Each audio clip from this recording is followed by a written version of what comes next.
going to do a mushroom stock next. We use stocks as the biggest fundamental difference between us in the professional kitchen and people cooking at home. And I suppose to sort of improve a lot of the things that people make at home, whether it be a simple soup or a risotto, if you just make your own stocks at home, and they're pretty easy to do in all fairness, it would help improve pretty much everything that you make.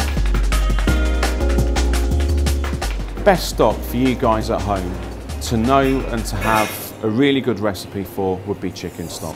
It's so versatile. You can use it in soups, you can use it in sauces, and you can use it for making your gravy on Sunday. But we're going to make a mushroom stock, and this is really easy to do in all fairness. But I'm going to make it in a pressure cooker. If you do have a pressure cooker at home, these things will save you so much time. And all we really need for the mushroom stock, I'm going to start off by chopping, just sort of roughly chopping a shallot really. It doesn't have to be neat, it doesn't have to be precise, it just wants to be chopped. Okay, mushrooms. Again, I'm using Paris browns.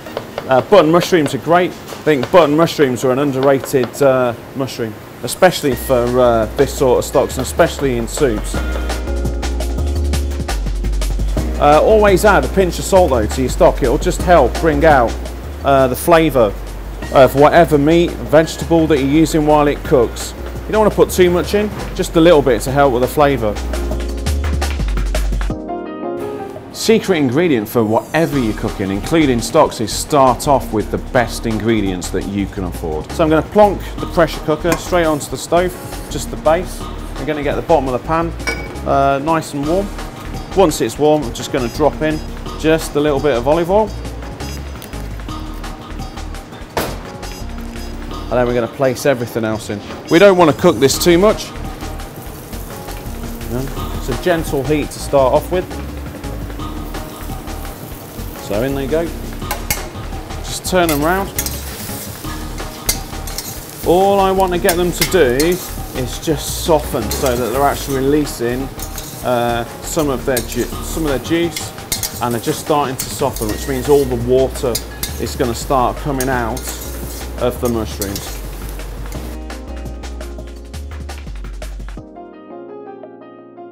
Veal stock we use for thickening and for giving sauces body. It's there as a background flavour, and it's so versatile that it manages to carry anything that's added to it. So it acts for us in the professional kitchen as a thickener and something to give other sauces a body, where you use it in conjunction with a different stock. What I am going to add now, and this is something that I suppose we use in professional kitchens a lot more than you will do at home.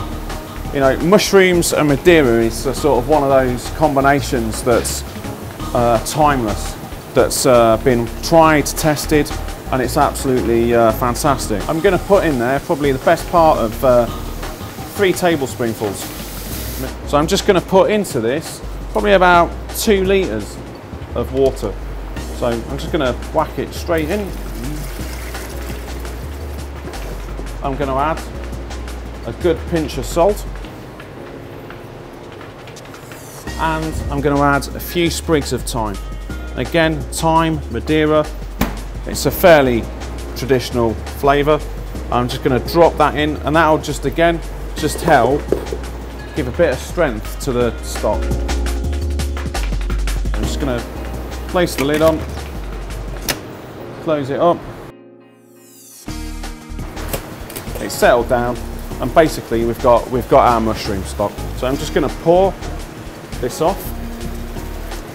What we've got here is a really nice, intense mushroom stock that's not taken too long to make at all. And then this stock can form the basis of a really nice risotto at home, a really nice soup at home, or even if you're just going to cook some mushrooms or make a mushroom broth, great start. Biggest mistake, don't overcook it. Chicken stock takes 2.5 to 3 hours. A mushroom stock or a veg stock, no longer than half an hour. The more you cook it, the less it'll taste of what it should be, and your final result just won't have that same depth of flavour. We've made our mushroom risotto with the lovely mushroom stock that we made earlier on. The risotto is now completely finished. We've just put a little bit of parmesan in at the end and some chives. And that for me is all you really need, because the mushroom flavour from the stock is what it's about. Just going to go straight into our bowl. Really nice and creamy, not too wet. Some softened mushrooms, and I've got some chanterelles and a few morels. And I'm just going to finish it with just a little bit of leek. Mushrooms, leeks, Madeira, just really nice spring vegetables.